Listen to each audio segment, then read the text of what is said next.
Apple yeni iPhone'unu tanıtamayacak. Dünyada bilgisayar üretimi durma noktasına geldi.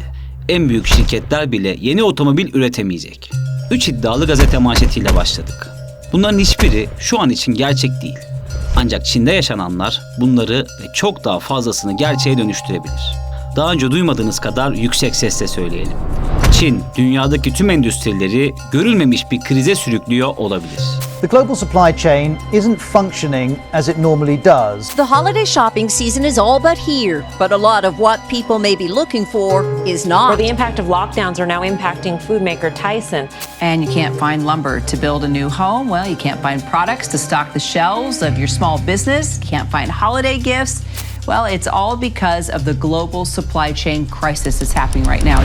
Çok net bugün Türkiye'den epey uzaklara gidip Çin'e vardı ve ülkenin Covid-19 tedbirlerinin hangi sonuçlara neden olabileceğini araştırdı. We shouldn't have to rely on a foreign country, especially one that doesn't share our interest or our values.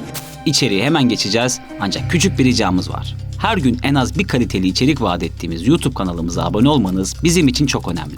Hep birlikte 1 milyon olmak için desteğinize ihtiyaç duyuyoruz. Tamam. Siz abone olduğunuzu varsayıyorum ve anlatmaya hemen başlıyorum.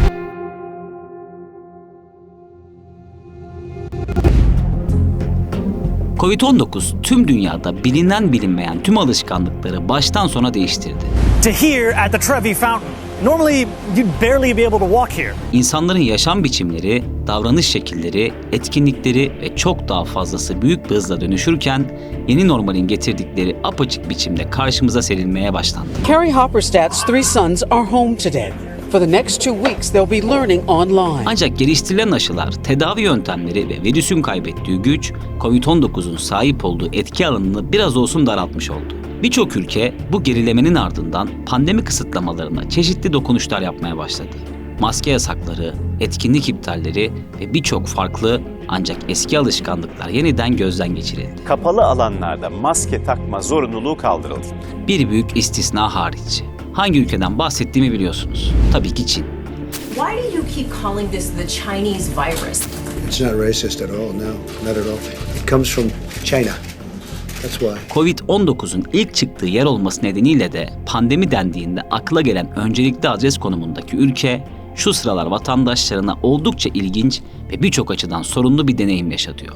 Herkes normalleşirken onlar baştan sona daha da normalleşiyor.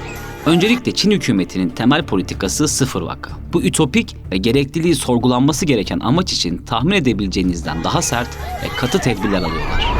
There are signs of growing tension in Shanghai after a video emerged of a confrontation between police and people being forced out of their homes. Durumun daha net anlaşılması için birkaç örnek vermek istiyorum. Özellikle Nisan ayının ortalarına denk gelen süreçte belirti dahi göstermeyen çok sayıda insan hastanelere dolduruldu. Herhangi bir semptom aramaksızın zorlu ve birkaç farklı aşama içeren çok sayıda test vatandaşlara uygulanmaya başlandı.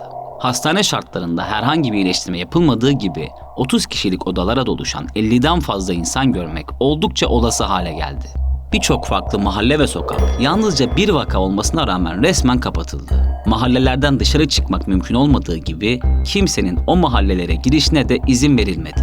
Burada devletin tedbir alırken vatandaşlarına sunması zorunlu imkanların hemen hemen tamamının atlandığını da hatırlatmış olalım.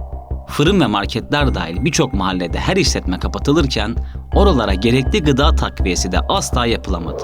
Yani insanlara resmen şu deniyordu: Covid-19 olma ihtimalim var, o yüzden açlıktan ölmende bir sorun yok. Bu gayet problemli cümlenin bir devlet politikası haline geldiğini bir kez daha hatırlatmak istiyorum. Çin, karantinalarını açlık sınırında yaşayan insanlar denklemine evcil hayvanları da ekledi. Çok sayıda hayvan Covid-19 yayıyor denilerek öldürüldü.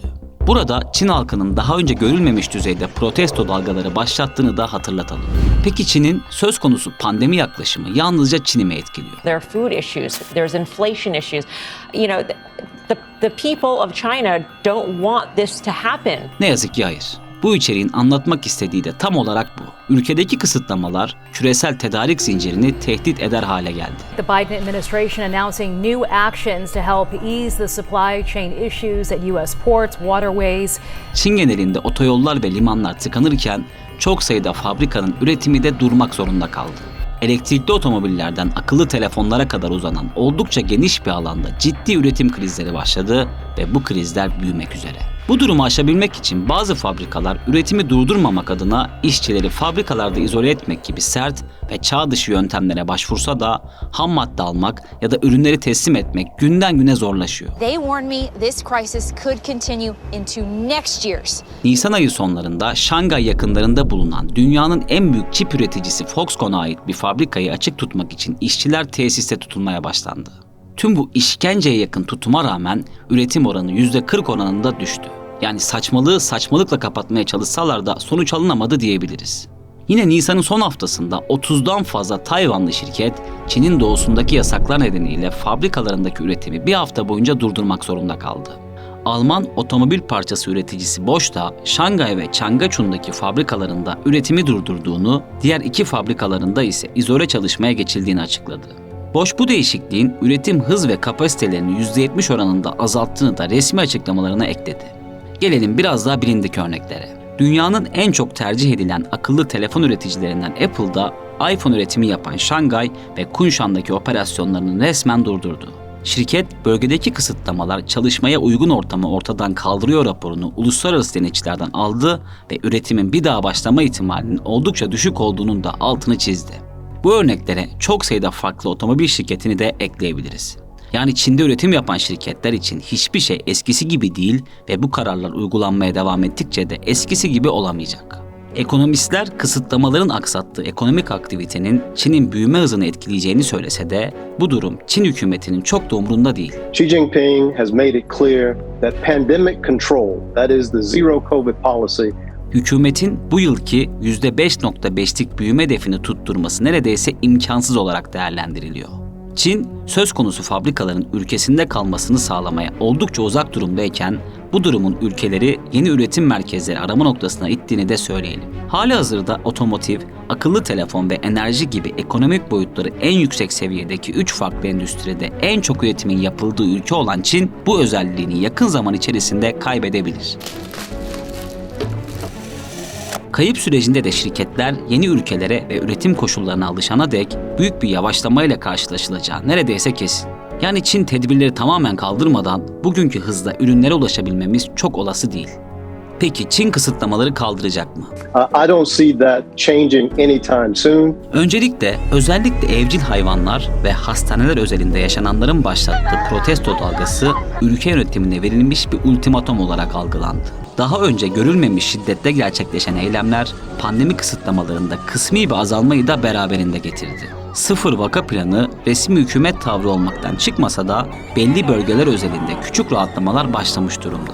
Bunun genele yayılması halinde fabrikaların yeniden kapasite yükseltmesiyle karşılaşabiliriz. Yine de Çin'in tüm dünya normalleşirken attığı adımlar birçok farklı şirket ve ülke için dev ekonomik dalgalanmaları beraberinde getirdi. Yani bu çıkmazın karar değişiklikleriyle de değişmeme ihtimali mevcut. Çin'in ülkesinde yaptığı kısıtlamalarla dünya ekonomisini nereye sürükleyeceğini hepimize zaman gösterecek.